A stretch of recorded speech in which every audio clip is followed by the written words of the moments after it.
Hey, Bilawal here. Before we start the show, I have a quick favor to ask.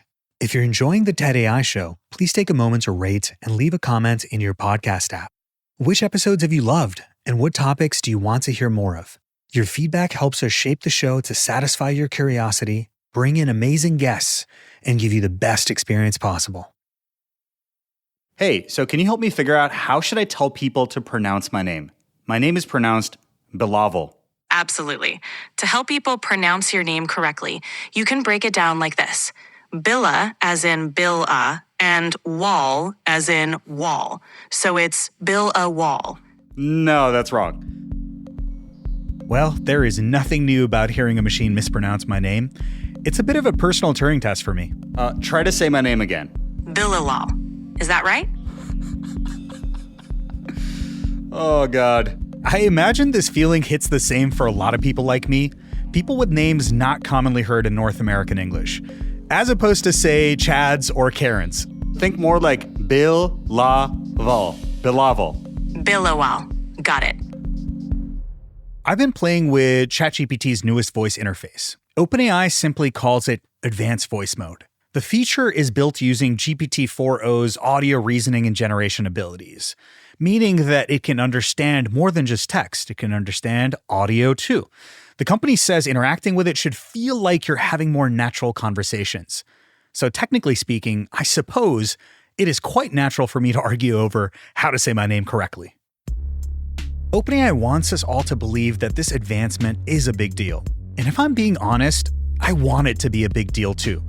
I get really excited thinking about an AI future where we can casually chat with a machine assistant at any time for any reason and feel like it's as natural as talking to another human. But as I experiment with this new voice feature, another thought bubbles up. Is this actually what I want from a super intelligent digital assistant? Do I need it to solve problems and also feel like it's my friend? So for this episode, I try to find out. I'm Bilawal Sidhu, and this is the TED AI Show, where we figure out how to live and thrive in a world where AI is changing everything, including how to say my name. Bilawal. Add a little curiosity into your routine with TED Talks Daily, the podcast that brings you a new TED Talk every weekday. In less than 15 minutes a day, you'll go beyond the headlines and learn about the big ideas shaping your future. Coming up, how AI will change the way we communicate, how to be a better leader, and more. Listen to TED Talks Daily wherever you get your podcasts. Bilawal, when you first caught wind of OpenAI releasing this advanced voice mode in September, how quickly did your brain jump to, hey, will this thing say my name properly? It was pretty much one of the first things that came to mind.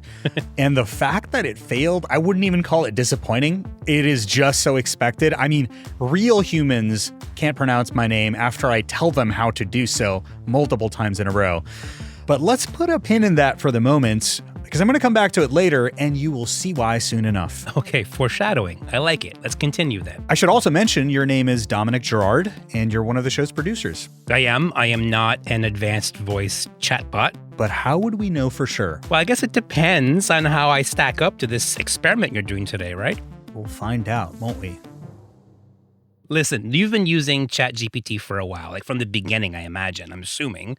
Can you remember a bit what it felt like when you first started typing out interactions with this device, with this thing? Yeah, it was magical at the start. There's no other way to put it. A computer that you can talk to in natural language and just type stuff and it responds back in natural language as well. I mean, there had been like smaller scale demos, but nothing that felt as robust. Yeah, it was mind-blowing, wasn't it? It absolutely was. But very quickly, text kind of became this fickle way to interact with computers. You're clickety-clacking away, and it feels clunky given just how much intelligence is on the other end. It almost felt like accessing this tool from the future, but the bottleneck is your freaking typing speed. Okay, so then last year, basic voice chat functionality comes online, standard mode, standard voice. How did it feel to move into that tier?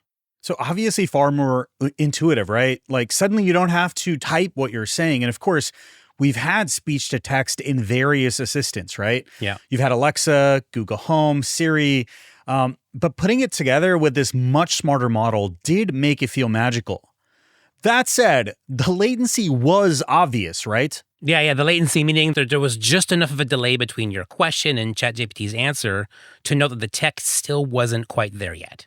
Exactly. You could almost see the pattern of it transcribing my speech to text and thinking about a response and then kind of reading that response out. And obviously, OpenAI wasn't super happy about it either. And here we are today. Here we are today with this advanced voice feature. And OpenAI says that it's supposed to make it feel more natural to chat in real time with it, that it can pick up on nonverbal cues, that you can interrupt it, that it can even respond with emotion. Yeah, and you can tune the voice that you want to chat with as well, right? There's 9 preloaded voices in the app, but you can go a step further and give it guidance to change its tonality, the speed, the mannerisms with which it speaks. The one you heard off the top is called Saul, which is meant to be a savvy and relaxed voice. Hey, what's up? Feel free to ask me about anything that's on your mind. I'm ready to go. And what I like is there's quite a range here. Hey, how's it going? It's great to meet you. I think we're going to do great. So what's the work game plan? together. Let's get started. I've got a really great feeling about I'm here to help. Where should we start? Yeah, there's quite a range, and none of these sound anything like Hollywood superstar Scarlett Johansson. Ooh, definitely not. And of course, you're referencing the controversy this summer before this feature was even released. Yeah, she was going to sue or something. That's right. I mean, there was a bunch of tweets, perhaps a tweet from Sam Altman just saying her. And of course, there was a voice called Sky, apparently that sounded so eerily close to Scarlett Johansson that after she protested, the company pulled the voice from the system. And that's interesting, right? ScarJo in that movie, Her, the movie that came out in 2013, plays the voice of an AI companion who also becomes a romantic companion. And that's the question you have in your own mind, right? Like, if that's something you would want from ChatGPT. Yeah, I wonder if that kind of shows OpenAI's hand here to create a kind of companion, maybe not necessarily romantic, but something which may even create a kind of bond between users and the machine. And I think it's a very important question because I'm not sure I need to be best friends or besties with ChatGPT. What I have in my mind, to continue the science fiction reference here, is something more like Jarvis from the Marvel movies, like Tony Stark's AI assistant, this sort of helpful, always there assistant that gets the job done without getting emotions into the mix. So that's the mission. You're wondering how much closer to that vision does advanced voice mode get us right now? Yes, so I ran it through a few tests, a few role plays, and you'll see how far I can push it before the whole thing falls apart. Great, so let's get started. Can you describe a time when you turned a negative customer experience into a positive one? What specific steps did you take to address the customer's concerns? There was a time when a customer came back returning a product. So Dom, with this first field test, I asked ChatGPT to be a tough but fair hiring manager, interviewing me for a retail job. Work in this case, they were super happy about it and became a beloved customer of the Electronics R Us store. That's a good example of turning a situation around. Can you tell me more about the specific steps you took to understand the customer's needs and how you communicated the alternative solution to them? So of the 9 voices, which one is this one? Like, it's interesting that this machine, you can hear it take breaths between sentences. Yeah, this is Arbor. And yes, maybe there's enough breathing in the training data. Yeah. I suppose it does add to that natural conversation, right? Sure. But as the role play continues, there's something about the syntax that doesn't land for me. Listen to how it responds when I ask it to review my performance in the mock interview. 1. Communication skills. You communicated clearly and effectively, providing detailed responses without unnecessary fluff. This is essential in customer service. Problem-solving. Yeah, it basically continues like that, itemizing the feedback like it's reading a memo. It felt a bit cold to me. 4. Proactive assistance. You didn't just solve the immediate problem, but also provided a long-term... Are there any areas for improvement? Your responses were quite strong, but here's a suggestion for improvement. In a real-life scenario, managing time effectively while addressing multiple customers is crucial. Okay, well, it sounds like it gets full points for knowing to shut up when you interrupt it like you just did. Yeah. I would say interrupting does make it feel more natural, right? You can just like jump into a conversation and pick up wherever you want versus this kind of back and forth tag experience with the old voice mode. Though you'll see it is far from perfect. But on the other hand, the feedback it's giving me feels a bit too textbook, not really human, dare I say milquetoast and generic. And I will say I am being picky here, but it's details like that break the illusion quickly. I mean, I tried the same job interview role play with Juniper and listen to what it says when I asked it to grade my performance and tell me if it would hire me. Based on what we've discussed so far, I'd say you're on the right track, but there's room for improvement. My guidelines won't let me talk about that. That's interesting. What do you think's happening there? I mean, I'm telling you, this is where the policy comes in, right? Obviously, I think there are safety constraints here, holding it back from being negative about my performance. I mean, I get why, right? Like, you don't want a bunch of viral PR posts saying OpenAI is discriminating and hiring role play scenarios. Right. So I think as a consequence, there's a lot more shackles on these systems than I would like there to be. But I kept asking it, though, and it eventually coughed up a better response. On the spectrum of not hire, hire, and strong hire, how would you rate me? Given the responses you shared, I place you between not hire and hire. Your willingness to learn and reflect on your experiences shows potential. But you need to offer more concrete examples and a proactive approach to fully convince a hiring manager. Okay, why don't we give this a usefulness score? Based on this, how useful is advanced voice mode for you in this kind of scenario? All right, so let's go down a list. I would say the ability to interrupt is super neat. It makes the conversation feel a lot more natural. Sure. The latency is far less apparent compared to the standard voice mode, which is also good. Mm-hmm. Juniper's assessment is useful, I would say, but that's not because of the voice, right? If anything, it feels like it's being very careful with its words. Right. So I'd give it a 5 out of 10. 5 out of 10. Okay. Not a total fail, not a total win either. Yeah, it's a meh for me. And I wish it could go back to how it felt in the earlier alpha before the broader release, because you could get a much better taste for what the underlying model is capable of. So in summary, it didn't feel especially human to me when it played the role of that job recruiter. Though I suppose I wouldn't totally feel a connection with a tough but fair hiring manager in real life either, but I don't know. So for my next test, I thought I'd test to see if it could help me through a major life decision, something that's a bit more personal and introspective, that almost forces ChatGPT to think critically with me. And will the advice be any good? That's what I tried next.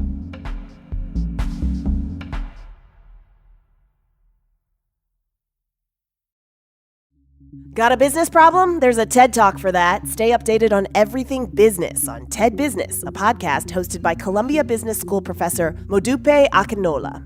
Every week, she'll introduce you to leaders with unique insights on work, answering questions like, how do 4-day work weeks work?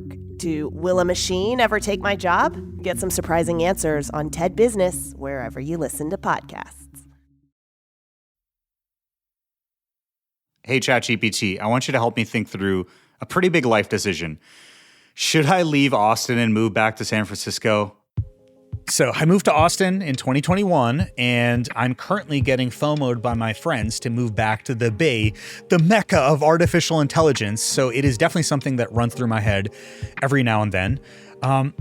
I didn't want ChatGPT to just list out the pros and cons for this, though, because that's something I can do on my own. Right. So what I thought in this case is, like, could ChatGPT just be someone that I lean on, like a seasoned advisor, to just help me make my own decision? Like a therapist or a parent or a buddy or something, I guess. Which by definition is a much more intimate relationship than you have with a job recruiter, for example. So here's how Juniper tackled this. That's a big decision. Let's break it down. What are the main factors drawing you back to San Francisco? And what do you enjoy about your life in Austin? This can help us weigh the pros and cons. I don't know. I mean, I really enjoyed living in the Bay, lived there for 8 years, but the lifestyle in Austin is just better, you know? It sounds like Austin has really won you over in terms of lifestyle. What aspects of Austin do you prefer? Is it the pace, the community, or perhaps the cost of living compared to the Bay Area? Honestly, all of those things. I like that it's What not I'm just hearing is it text does to text feel all like the it's time. listening to I you a love that little there's more. mix of I think that's nature right, Dom. And people know this. If you just simply read back what people say, people feel heard. And then it even starts suggesting some options for me. Have you thought about ways to increase your presence in the Bay Area without a full move, like frequent visits or extended stays? It's an interesting idea. The expense is something to consider, right? I'm renting a spot that's like pretty expensive in Austin, and I don't want to sublet it. How would I make that happen? Keeping your Austin spot without subletting could be tricky, but there are options. You might consider negotiating a shorter lease or finding a roommate to share costs. Another strategy could be budgeting for more frequent but shorter trips to the Bay Area. Okay, options, sure. They're not world-changing options. And it's also funny because it's the default instinct. And I've noticed this with a lot of large language models. They really want to please you. They want to give you the best of both worlds. So if you give it option 1 and 2, you'll get something that's a combination. Hey, why don't you just do both? But that's more of an AI limitation than an advanced voice one. Exactly. And so after a bit of back and forth, I really wanted to push it a little bit harder. I wondered if it would actually choose for me and make a real decision, or would its guidelines or just the way LLMs work prevent it from deciding?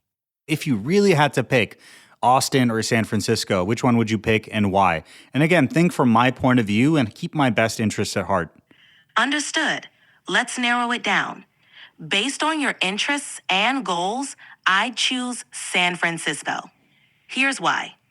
The Bay Area's AI scene would immerse you in cutting-edge developments and offer serendipitous opportunities, aligning with your aim to be a dominant voice in AI and creative tech. Okay, yeah, that is interesting. Like, I assumed based on how you were teasing this out that it wasn't going to give you a direct answer. Yeah, I kind of wonder if this crossed some sort of safety or policy line.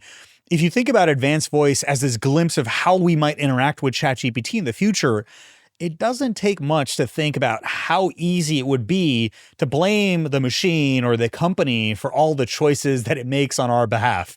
But maybe that is a rabbit hole for another day. Right. I moved to San Francisco and now I'm broke and jobless. I blame ChatGPT. Exactly. So based though on this experiment, you're trying to make it more personal, more intimate. What's the usefulness score you're giving this life choice decision making scenario? Yeah, compared to the mock interview, the back and forth felt a lot more organic, if still a little stale and robotic.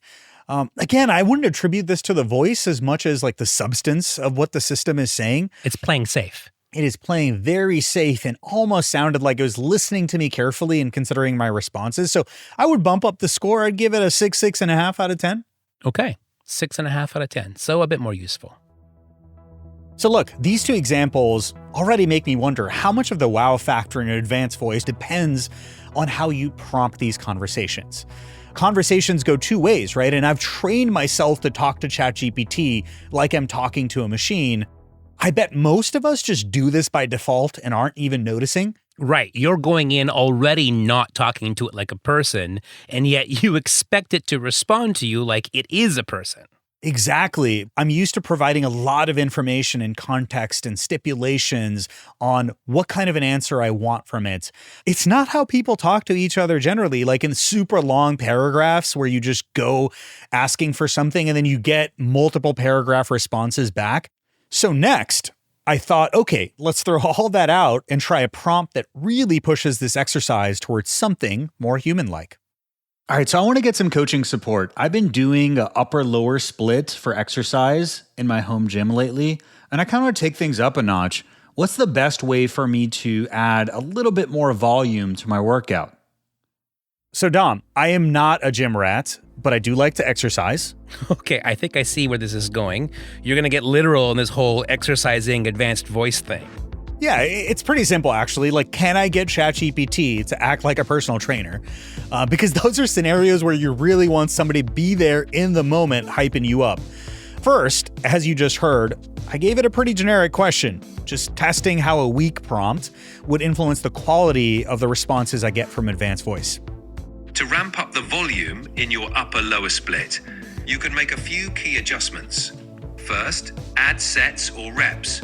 Increase the number of sets per exercise, or add a couple of extra reps to each set. So as you can hear, it just went on like that. Yeah, boring all over again. It's hard to follow.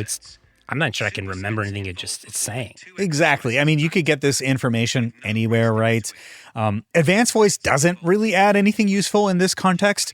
So my second try, I recast Juniper's role with a slight modification to the prompt. Hey, we're going to start a full body workout session. I want you to act as my personal trainer and motivate me through the whole session. You got that? Absolutely. Let's crush this workout together. We'll start with a quick warm-up to get your blood flowing. Ready? Let's do some jumping jacks for 1 minute. Keep that core engaged and land softly on your feet. Halfway there. Keep pushing. All right? 3, 2, 1, and rest. Great job. So I was kind of Now, loving the energy let's that it was move on giving to me. some I even dynamic told it that I was stretches. digging sort of the Peloton coach vibes. Yeah. And then I asked it to go even further. I mean, I don't even mind if you shout at me. I need that motivation today. Let's bring that Peloton energy. Hit the floor for push-ups. Give me everything you've got. Ready? Go. It's pretty ridiculous, right? Yeah, but it's pretty entertaining. Is the exercise that you want a ChatGPT personal trainer? Is that what we're after here? I actually would be totally down for that. Sometimes you just need a coach shouting at you, motivating you to get the last rep in. I mean, if you think about it, ChatGPT is going to be able to combine advanced voice with the ability to see, which is a capability GPT-4o has and OpenAI has showcased. At that point, Juniper, the personal trainer, is going to be right alongside you on your actual reps, giving you feedback on your form and giving you that push to get that last repetition in. I mean, it feels like this is far out, but right now, this playfulness is starting to connect with me. So, usefulness score. What's the score for this one? Gosh, the interaction here is a little goofy, but it responded to what I told it to. It was entertaining. It definitely delivered on the hype. So I'd give it a 7 out of 10 on personality alone. It's pretty freaking cool. And if you add all the other functionality I talked about, I could see that pushing a 9 very quickly. Yes, that's how you dominate a workout. Okay, so you're really starting to get into this. And so far, I'm hearing that the more personal you try to get with ChatGPT, the more likely advanced voice is going to return the favor and feel like it's a value add. That's my experience. And when you can push advanced voice in those directions, I think that's where it really shines. But it turns out you can push it too far, or at least it appears you can, because I kind of broke it at one point. Is that what you meant earlier when you said that the whole thing kind of falls apart at some point? Is this that point? So here's what I did. I prompted it to tackle whether AI in general needs more or less regulation. Now, that's a heavy question where you need to balance this tension between those who want to pursue a safety above all else approach to AI development and those who are far more aligned with letting market forces dictate and accelerate progress. So listen to what happens next. The rapid pace of technological change driven by economic incentives does indeed. Can you speak a little bit faster? Sure. The rapid pace of technological change driven by economic incentives does create a scenario where society struggles to keep up.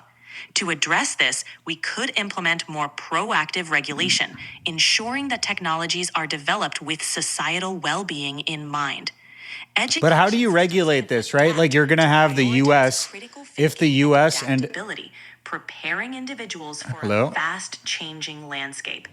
Additionally, fostering Can you stop collaboration talking? between governments, industry, and civil society It's can on. help align technological advancement It's running away. values. Okay, finally. Oh, welcome back. Hey, can you listen to me and just come back to this? Hey, stop talking. Want to regulate. They need international cooperation. Hey, can you please stop talking? Okay, thank you. Oh, I see. Let's pick up from there. So, international cooperation. Hey, can you stop is talking? key. Countries could form agreements. Hey, yo. Hey, yo, ChatGPT, please stop talking. I'm here and listening. Let's continue. Okay, Got so, it. I'll stop talking now. oh my God. You know, for what it's worth, Bilawal, this is probably the most entertaining experiment you've played for me so far. Yeah, it is funny, right? Like people talk about the Turing test, but I think where it actually fails abysmally are some of the most hilarious scenarios. Yeah. I mean, it's cutting edge for a reason. We gonna cut some edges. Sure. So then, usefulness score for this one. 0 out of 10. A big step back in your assessment of how useful this thing really is. Yeah, like I'm left feeling like advanced voice is this sort of window dressing around this rather fickle system. But then I tried one more thing, and that's when the wow factor really kicked in. So I'm a third culture kid, and I was raised speaking in 3 languages, English, Punjabi, and Hindi. And thus far, I wasn't using ChatGPT's voice feature with anything other than English. But this new model does understand multiple languages and accents too, apparently. So I had some fun with it. Hey, I want you to act like a Punjabi guy from Vancouver that was born and raised in Vancouver. Oh, yo, what's good, my friend? How's it going, eh? What brings you to chat with this Punjabi from Van City today? Let's have a good combo, yaar. क्या बात है ਵੀਰੇ ਕਿੱਥੇ ਤੁਸੀਂ ਸਰੀ ਚ ਰਹਿੰਦੇ ਹੋ? हाँ मेरे यार, Vancouver is home. जी हाँ, ਸਾਡੇ ਪਿੰਡ ਵਾਲੇ ਰਿਚਮੰਡ ਤੋਂ ਆ ਕੇ ਉੱਥੇ ਸਾਡੇ ਪਰਿਵਾਰ ਦੀ ਸ਼ੁਰੂਆਤ ਹੋਈ ਸੀ। ਮੈਂ ਸਾਦਾ ਹੀ ਰਹਿੰਦਾ ਹਾਂ ਵੈਨ ਸਿਟੀ ਵਿੱਚ, ਪ੍ਰੋਪਰ ਪੰਜਾਬੀ ਸਟਾਈਲ ਨਾਲ। ਤੁਸੀਂ ਦੱਸੋ ਕਿੱਥੇ ਵਿਚਾਰ ਰਹੇ ਹੋ?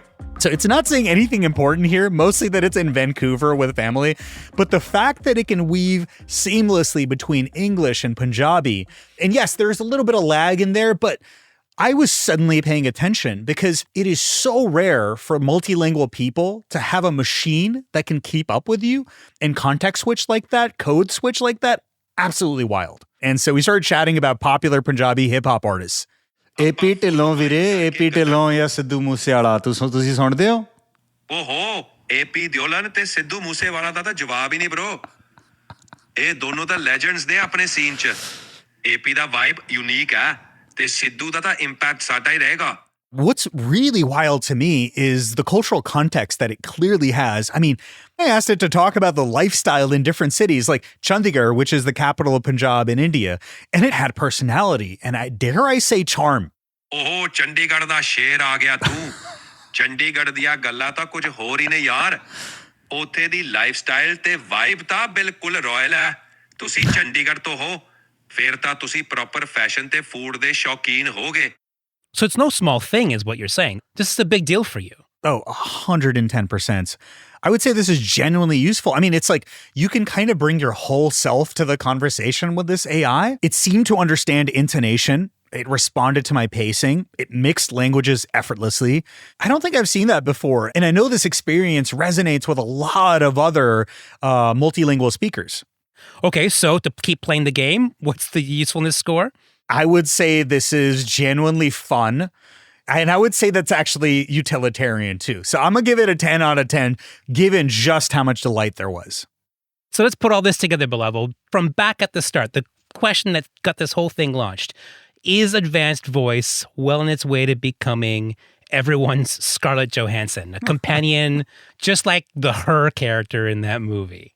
I think it certainly can be, even if right now there's a bunch of protections built into the system that makes it feel safer to use. And we ran into those boundary conditions in a couple different scenarios. Yeah. Compared to Siri, I mean, we're talking about a leap over here. But I think right now, I think OpenAI is going to struggle with where on that spectrum to keep advanced voice mode. And we can see that playing out in real time, just given how many changes there were with the alpha release, where we saw these models be able to sing, sometime even replicate the voice of the user, which was definitely a creepy bug, to now where it's far more on rails. And I think it's a good question of whether it's an assistant on steroids or it's a buddy that you can hang out with. It's interesting the way you're framing it, because I was reading about how OpenAI did release a safety report around GPT-4o, and it noticed how some users have used language that suggests they're forming unusual bonds with advanced voice, that OpenAI is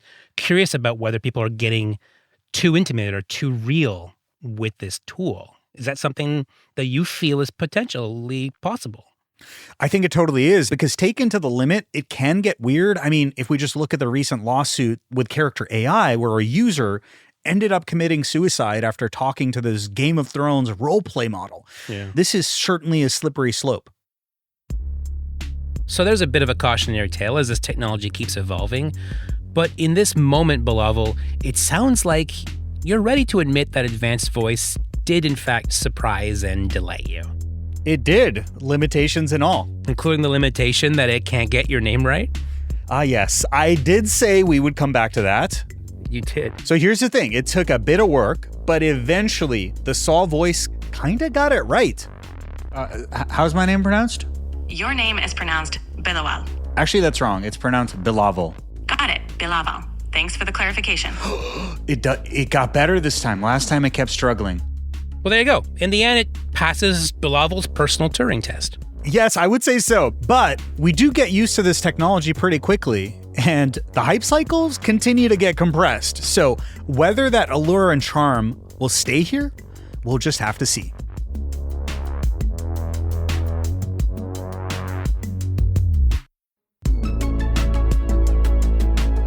The TED AI Show is a part of the TED Audio Collective and is produced by TED with Cosmic Standard.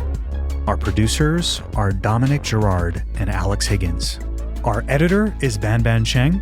Our showrunner is Ivana Tucker, and our engineer is Asia Pilar Simpson. Our researcher and fact-checker is Christian Aparta. Our technical director is Jacob Winnick, and our executive producer is Eliza Smith. And I'm Bilawal Sidhu. Don't forget to rate and comment, and I'll see you in the next one.